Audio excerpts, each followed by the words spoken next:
Welcome to a Fuller Life podcast where we discuss longevity strategies, disease prevention, and improving quality of life. We explore the physical, mental, emotional, spiritual, and social aspects of having the life you want.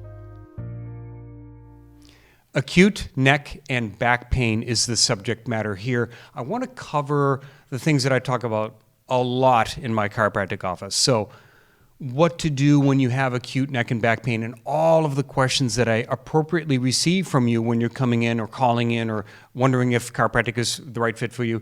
So we're going to talk about activity. We're going to talk about ice or heat, stretches. Should I stretch or not stretch? Sleep. Should I be sleeping, not sleeping? Well, you should be sleeping, but sleep positions. What else about self-care? Medications and so forth. So I want to touch on all these points that people are always wondering about, and I have to fill in those blanks with each person. So now this is going to be a nice little library of information for you, hopefully, that will give you some advice if unfortunately you have to deal with acute neck and back pain. This is going to be with or without arm and leg pain, and with or without headaches. So we're going to touch on headaches. As you know, a lot of headaches and migraines are caused from the neck region, the upper neck. Right now, if you're listening to me, I'm pointing to my upper neck area. Okay, so first of all, always a disclaimer.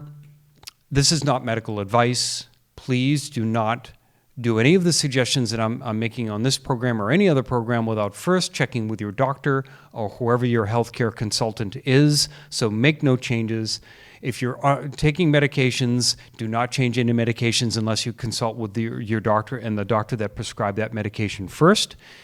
And also, we are not forming any doctor-patient relationship on this program or any of the other programs that you either listen to or watch. As I get into straightforward neck and back pain with or without arm pain, please keep in mind that there are more serious conditions that need to be considered. So I'm going to take a moment and talk about serious considerations where you should not be in my office, a chiropractic office or a physical therapist office, and you should be at the ER or at least in urgent care. So some danger signs. If you're a patient of mine, you've heard me always ask, and I always ask this of new patients, any changes in bowel or bladder function, number one and number two, okay?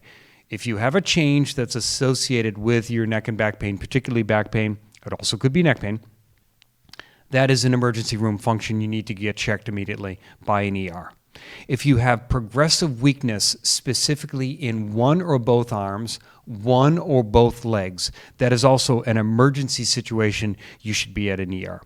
If you have the worst pain ever, so we always do our pain scales from 0 to 10. 0 is nothing at all, feeling good, everything's fine. 10, as I like to say, is a fork in your eye, and it's the worst pain ever, and you are literally heading to an emergency room, okay? If you have your worst pain ever, and it's like 10 over 10, or some people will even say 10 plus, or it's way over 10, that will often, and in most cases, be an emergency room situation. You've got to find out why that is. Keep in mind with lower back pain, it could be a kidney stone. So if you have had kidney stones in the past, unfortunately, some of you listening to me right now know what that kind of pain is. And so kidney stones mimic low back pain, but there's usually other symptoms as well, right? Including urinary problems. And you can't go to the bathroom, as an example, if the stone is lodged in places that we don't want it lodged in. So that would be another emergency room situation. Again, that's the change in bowel or bladder function. I'll remember a case where it was got to be 20 years ago, could be 25 years ago. A woman calls for her husband, and she's saying, I'm wondering if we can come in and make a kind of an emergency appointment. My husband's in a ton of back pain. And I could hear him in the background moaning, this is, terrible, worst pain ever. I'm like, I think that's a kidney stone. And sure enough, it ended up being that. So we had them immediately at the emergency room. And that's happened a few times since. Here's another thing. It's called saddle anesthesia. Saddle anesthesia is down at the base of your pelvis, basically where you would sit, if you sit on a bicycle saddle, okay? If you have anesthesia there, if it's numb and you can't feel it, and that's associated with acute back pain and you haven't had it before, that's an emergency room situation. Do you follow? So what's happening with a lot of these more serious conditions that I'm mentioning to you is we're concerned about spinal cord compression. The spinal cord is the thick cable that goes from your brain and brainstem all the way down the center of your spine, all the way through the lower back, okay? Several of these conditions that I had mentioned can, but not necessarily, can be an indication that the spinal cord is compressed, or sometimes when you have a progressive weakness down one arm or one leg, that you can have a disc bulge or herniation, bone spur, or some other situation that's causing pressure on one of the nerves that goes down an arm or down a leg.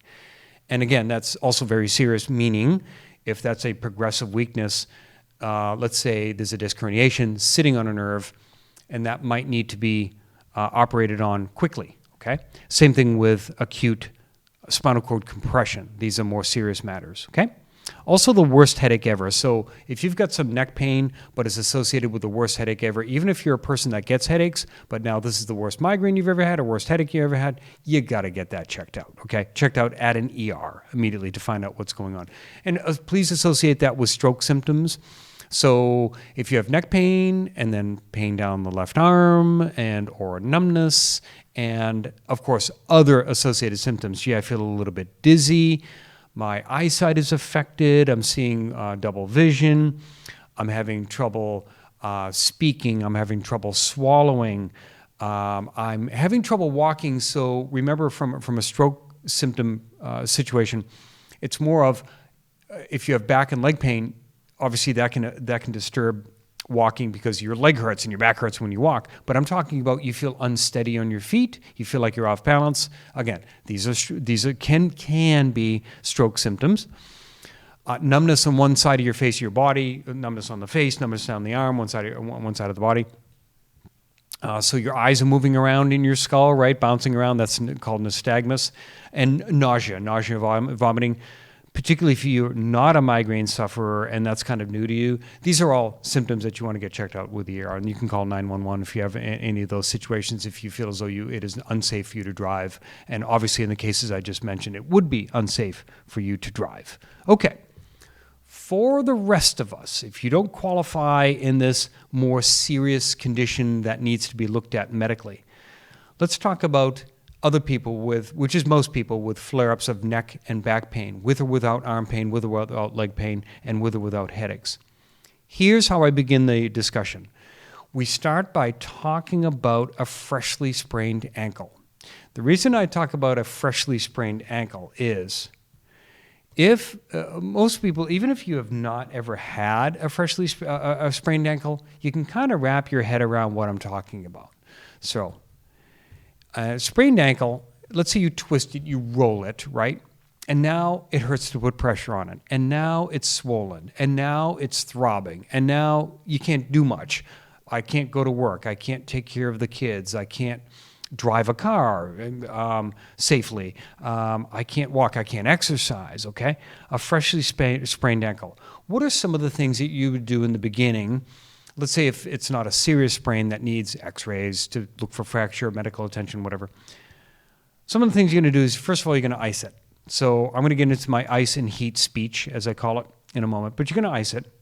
You're certainly going to curtail activity. So if it hurts to do X, you're going to do less of X, okay? In other words, the sprained ankle is going to give you immediate feedback, do this, but don't do that. And that's what I tell people to start thinking about when they have acute neck and back pain and they're curious of what I should do at home for myself for home treatments and what I should be doing for activity levels and not activity levels, working out, not working out, stretching, not stretching. I just say, well, what would you do for a sprained ankle? That sprained ankle is going to give you immediate feedback. Yes, you can do this, but you can't do that. Okay. Now, in the beginning phase, depending on how bad that neck and back pain is, or back to the sprained ankle for a moment, the sprained ankle will say, you're not going to do much of anything right now. You're just going to basically get through your day with minimal activity and minimal time on your feet and so forth, because I'm going to hurt a lot. Fine. So that might last a few days or a week or two, depending on the severity of that sprain. Same thing with your neck, okay? Neck and back. All right. So what I'm going to do in a moment is translate what you would do and not do for a sprained ankle into home activities and advice for necks and backs. When you come into my office, chiropractic office, physical therapy office, orthopedic, wherever you might end up, first thing we want to do is determine the severity of it, and I gave you the emergency signs. But then we want to think about causes so we can understand. Now, a sprained ankle is usually pretty easy to figure out. I was out hiking on uneven ground and rolled my ankle. Okay, very easy to figure out. We've got some tissue damage here, and then we take appropriate action. Okay. So a lot of people will call or come in and they have acute neck and back pain and they'll say, I don't know what I did.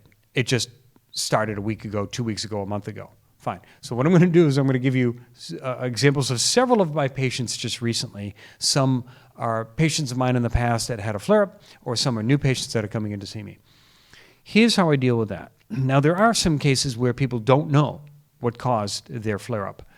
But when I pepper them with enough questions, usually the truth comes out. Okay, so a man comes in to see me.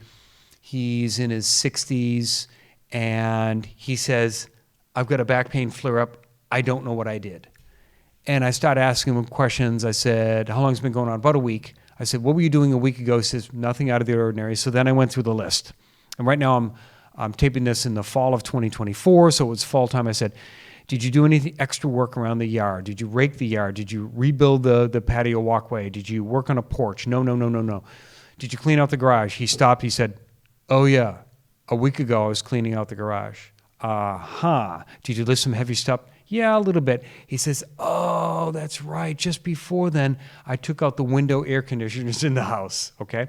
By the way, if you don't know, I already did a video on removing window air conditioners because that's a common one. So I had to trigger his thoughts to figure it out. Boom, now we know why he has back pain. Another one was a man calls me, new patient to me, and he said, I've got some acute back pain. Great. Do you have any leg pain or weakness? No. Any changes in bowel bladder? Nope, none of that. He says, I've done this before. And I said, what do you think happened? He says, oh, I was deadlifting in the gym on Saturday, and I had pain right away, and I knew exactly when I did it. Boom. Okay, so he filled in the blanks. I'm like, okay. So we know what we're doing there, and he came. Okay. Another one was a woman, say 70 years old, has a flare-up. Now, I've known her spine in the past. She has some scoliosis. So she's in pretty bad pain. Like it's up there 8 to 9, over-the-counter medication, not touching it, can't sleep.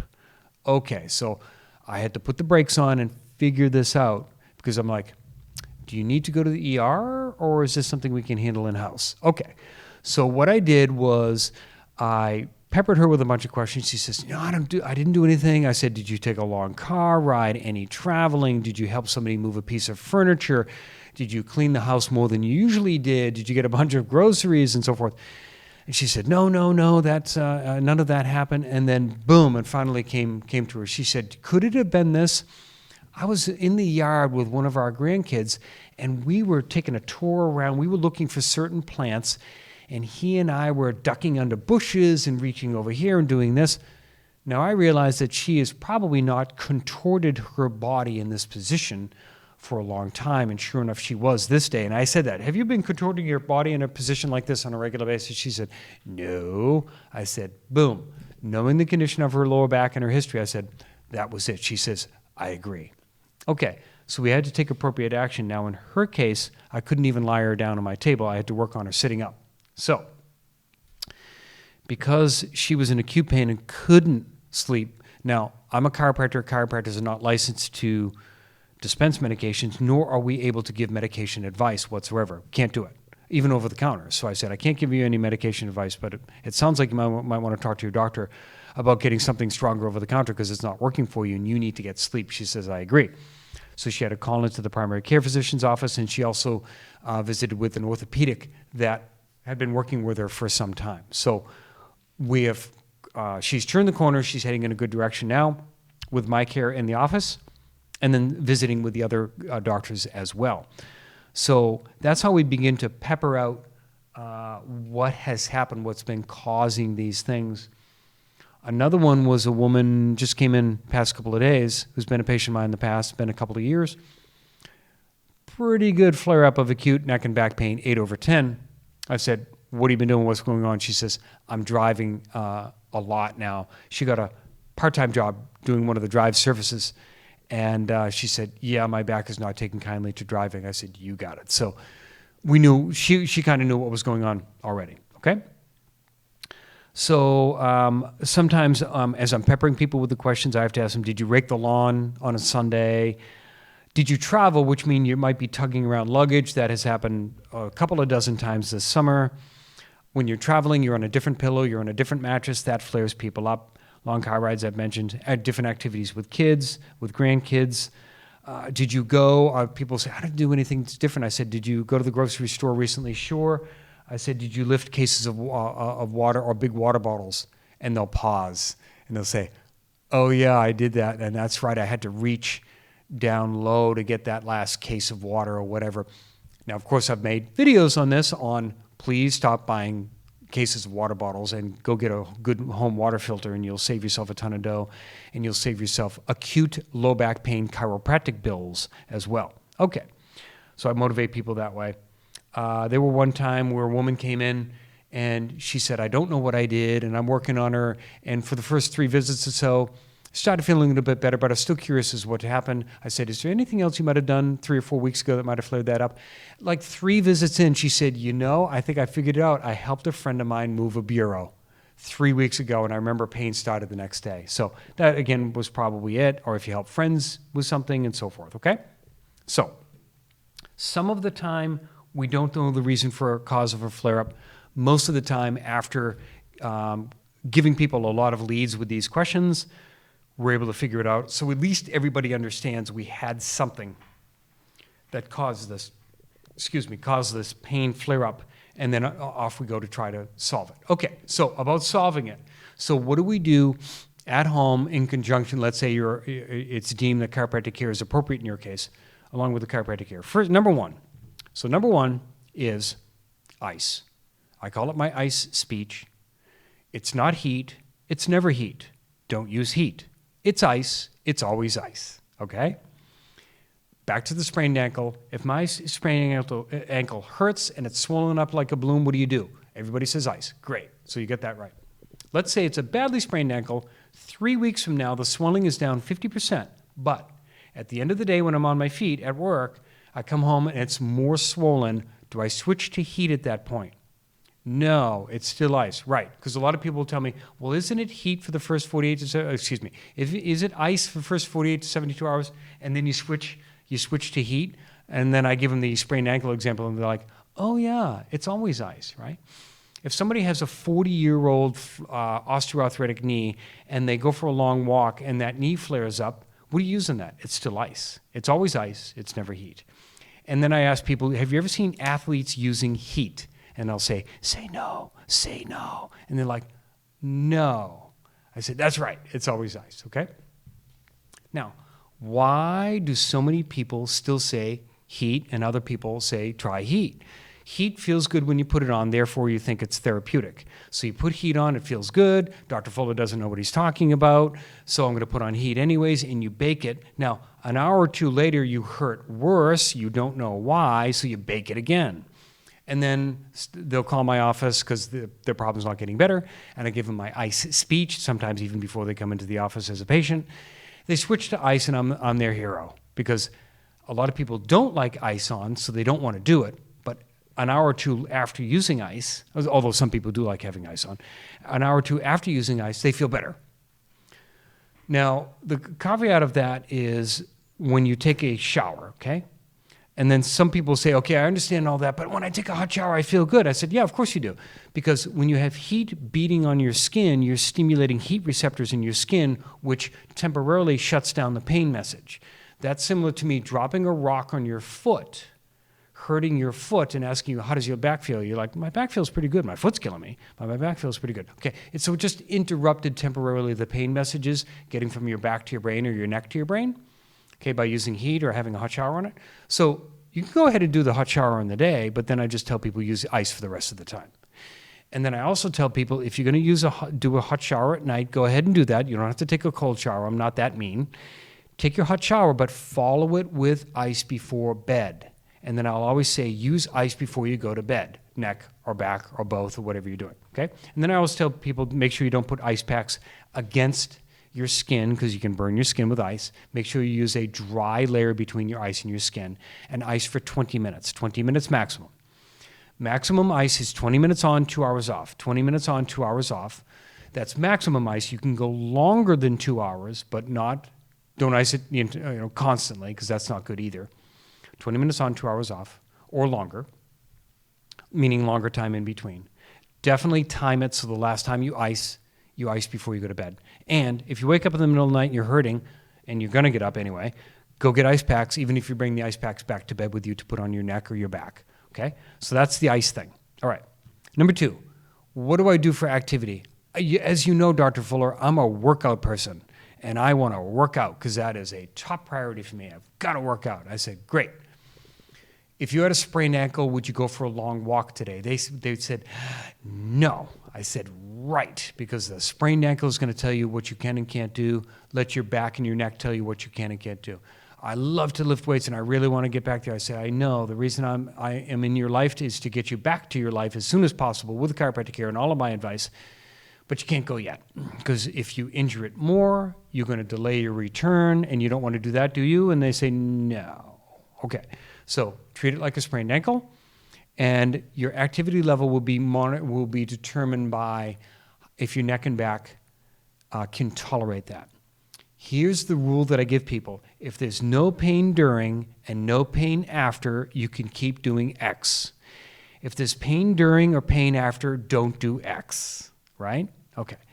People are always trying to push that limit, or find out what that limiter is, and I totally understand that, because we want to get back to our lives as soon as possible. Work, relationships, playtime, hobbies, and sports. I know that. Yep, and that's why I exist. I exist to get people back to their lives as quick as possible with the chiropractic care and so forth. But we also don't want to delay our 100% return to activity by irritating it further, lengthening the time before you get fully rehabilitated, right? Okay, so that's how you judge activity. No pain during, no pain after, you can keep doing that. Let's say somebody has back pain and they're a runner and they love to lift weights, but they don't mind walking. Let's say in the beginning phase, running hurts and weights hurt, but walking does not. I said, right now, walk. Walk twice a day.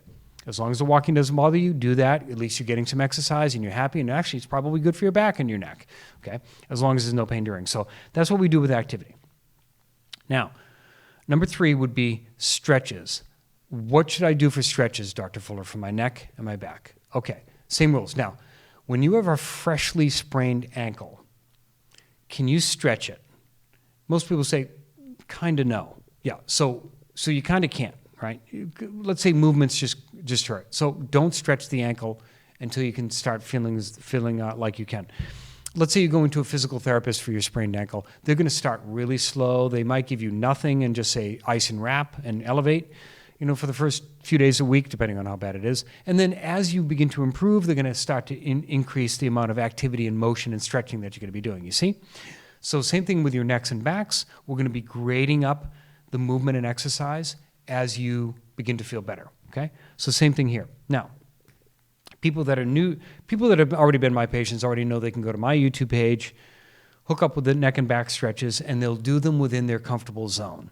People that are new to me, oftentimes if they're at home, have not been to the chiropractor yet or been to my office, they're, even the past 3 or 4 new patients to me, yeah, I've just been Googling stretches, and it hurts for me to do this and that and so forth. I'm like, okay. Well, I'll tell you what, why don't you watch this one video, and we and my staff, we send them my one stretch video, and I'll say, start with the first 5, or I might even tell them, knowing their condition because they're in front of me, I'll say, I want you to start with the first 2, and just do those, and I might even demonstrate at the moment, and I'll say, do these within your comfortable zone only, and those are the words that I also do. Don't do them in the comfortable zone only. Aggressive stretching is not going to get you better faster. You won't aggressively stretch a sprained ankle into pain. Back to the sprained ankle example, right? Okay, so that's that. That's number 3. So you're going to use ice. You're going to do activities only if you follow the rules of no pain during, no pain after. Now you've got stretches. Maybe, maybe not. Maybe we start with a few. Maybe we start with a bunch, depending on how significant your pain condition is. Number 4, sleep. Sleep is critical for healing. Sleep is critical for your life. Sleep is critical for your brain. So people ask me, let's say it's either a back or neck problem. What is the best position? And my answer is the one that you can get the best sleep. And that is a serious answer. One person with a back problem can only sleep on their side. One person can only sleep on their back. One person has to favor their stomach. One person needs to keep moving around. So there is no answer that is across the board appropriate for each person. So I always tell people, again, if you ice before bed, neck and back, and then just try to find comfortable positions, go for it. Stack pillows, don't stack pillows. Some people with bad back conditions sleep on the floor. Some hate the floor. Some people have a firm couch that works better than the bed. Go and do that. Maybe you've got a second bed in a second bedroom that's more firm. Go try that. There's no secret. Maybe the pillow that used to work for you for your neck problem, now you need more support, less support, a thinner pillow or a thicker pillow. You just got to play around with it. There is unfortunately no set standard when people have neck and back pain. Even when people feel great, everybody has different sleep positions and habits and so forth. So that's the situation about sleep. Don't worry about, I should be sleeping this way or that way. Just wherever you're going to get your most restful, successful sleep is what you need to do. Okay. Then number 5 on the list. So let's say you are appropriately going to engage with chiropractic care. Chiropractic care is going to start frequently. Now, if you have, and these are the stories that I tell people, if you have a freshly sprained ankle and you're going to start seeing physical therapy, how often are they going to see you? They're going to see you more frequently in the beginning, probably 3 times a week. And then as you make measurable progress, then they're going to drop that down, maybe twice a week, maybe once a week. Same thing is going to happen for people in neck and back pain. Some people, they're so acute because they're not sleeping well. Let's say, again, they're not in an emergency situation. They don't need an emergency CAT scan or MRI or an orthopedic or neurologic visit or something like that. But let's say they're in my hands, and we're going to do this conservatively, and they are not sleeping well. They can't work. They can't care for the kids. They can't exercise. They can't do whatever. I might even see them daily for the first week or 2. That happens. So it could be daily. And then I ask people, if you're a professional athlete and you get an injury, how often are you receiving care? Oftentimes they will immediately pipe up and say, every day. And I've said, exactly. You're going to receive care every day, multiple times a day from multiple practitioners, more than likely. The chiropractor and the physical therapist and the trainer and the acupuncturist and the massage therapist and everybody else, and depending on the injury and whatever's appropriate and so forth. Orthopedics involved and so forth. You're going to receive care every day from multiple practitioners. They know that frequent care, particularly in the beginning, frequent intervention is going to get the best outcome for tissues and joints and injuries and so forth, okay? So the same for you. You might end up doing 3 times a week or daily, depending on how significant the situation is, okay? And then with the chiropractic care, as you're making improvements, we're going to start to see you less and have you do more things at home and so forth, okay? So that's what to think about with the chiropractic care. It's going to be frequent in the beginning, just like physical therapy care. Okay. So number 6, do we need co-care with a medical physician? Do you need to go to urgent care? I described that. Do you need to be also going for physical therapy, massage, acupuncture? And the answer is maybe, depending on the situation. Some people might have two problems. People are, unfortunately, we're welcome to have more than one problem at the same time. Maybe somebody has a shoulder injury that I think needs physical therapy, so I'll send them to my physical therapist, people that I have relationships with. Can you take a look at this and get started? A sprained ankle, same thing. Maybe I'll send them over for physical therapy. Maybe they're already engaged with an acupuncturist and they're going to do that in conjunction with the chiropractic care for their neck, back, arm, leg, whatever it is. Okay. Maybe we want the MD involved, as I said earlier. Maybe someone is having trouble sleeping, but we do believe that conservative care is going to get their problem taken care of, but they need stronger medication to get them over the hump for a few days or a week or 2. I'll say, will you call your primary care physician today to get an appointment as advice? Yes, I'll do that. Okay, boom. So now their primary care physician is involved and everybody's on the same team here, okay? So that's how on the 6th thing here, we can get other people involved to try to get you, again, back to your life as quickly as we can with as many good activities as we can. Okay, so number 7 is just a reminder. People will ask me all the time about medications. As a chiropractor, I'm not licensed to give any medication advice, including over-the-counter medications. But I always suggest people check with your doctor, and I always say, I've read that you should follow labels, meaning labels on acetaminophen, labels on ibuprofen, okay? A lot of people are going above and beyond the labels, and so, that's an individual's decision, but the label is there for a reason, so just kind of keep that in mind. As I said before, I will oftentimes refer people to their doctor, or if their primary care physician is unavailable, maybe in urgent care, so they can get over the hump and we can get their problem moving in the right direction. And number 8, this is an important point. Number 8 is patience, meaning having mental and emotional patience that things do take time. I often will tell people half of pain is pain, half of pain is patience. Having patience that it's likely not going to get better today or tomorrow, but we can continue the process today and tomorrow to move you toward your goal of getting you back to your life as close to pain-free as we possibly can. So we have to have patience that things will get there, particularly if we take the right action. Backing off of activity is not fun. Not doing sports is not fun. Not caring for and interacting with your kids like you want to is not fun. Missing work is not fun. So having patience that it's going to take time to get there. I find that people understand a sprained ankle and they're going to be hobbling around for a while and there we go. But sometimes that same thought process is not given to neck and back problems. But it's the same thing I'll tell people. You sprained your neck. You sprained your back. You sprained your ankle. Ankle sprain is ligaments and cartilage and joints and muscles and tendons. Well, a sprained neck, for the most part, is ligaments and cartilage and tendons and joints and muscles, and same with the lower back. The discs in the spine is cartilage, so there you go. And then the spine has joints, and joints can be sprained just like an ankle can. Okay, so I tell people this is going to be patient, and I'm going to give you the best job I possibly can with all the experience that I have to move you in the right direction, try to give you the best advice that I can to get you a good resolution.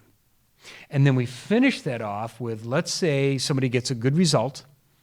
Their neck and back pain flare-up is better. It's gone. It's healed. It's behind them. Hopefully that happens sooner rather than later. But now this last piece is short and long-term follow-up. Short and long-term follow-up.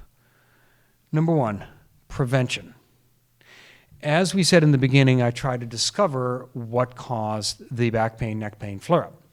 If it was I travel a lot and hotel pillows mess me up, I'll tell them prevention is bring your own pillow. Make enough space in your luggage to bring your own pillow. It might be that you have to get a travel size of the existing pillow that you like at home and bring it along with you. I bring my own pillow whenever I possibly can. And if you're taking a car drive, that's even easier. Just buy an extra pillow, shove it in the car, and off you go. So, prevention. If you are handling window air conditioners by yourself, you get help. You wait until you get help. And I give people this advice, serious advice. I've done this on this show in the past. Hire the local high school football player or players, give them $20, have them move your air conditioners twice a year. They're happy to do it because they want the money. Yeah, I hear the complaints. It's difficult to find them, but keep looking. Somebody wants the money. Okay. If you are going to be stubborn and move your window air conditioners, just don't store it in the basement on the floor. Do some preparation. Get a table or some sort of a fixture where it's at.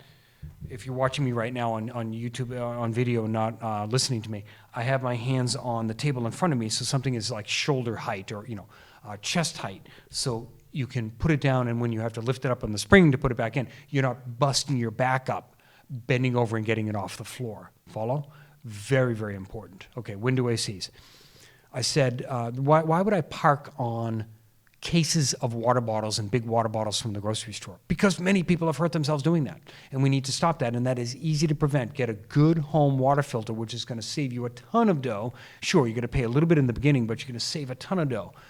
A bottle, let's say a gallon of water is $2.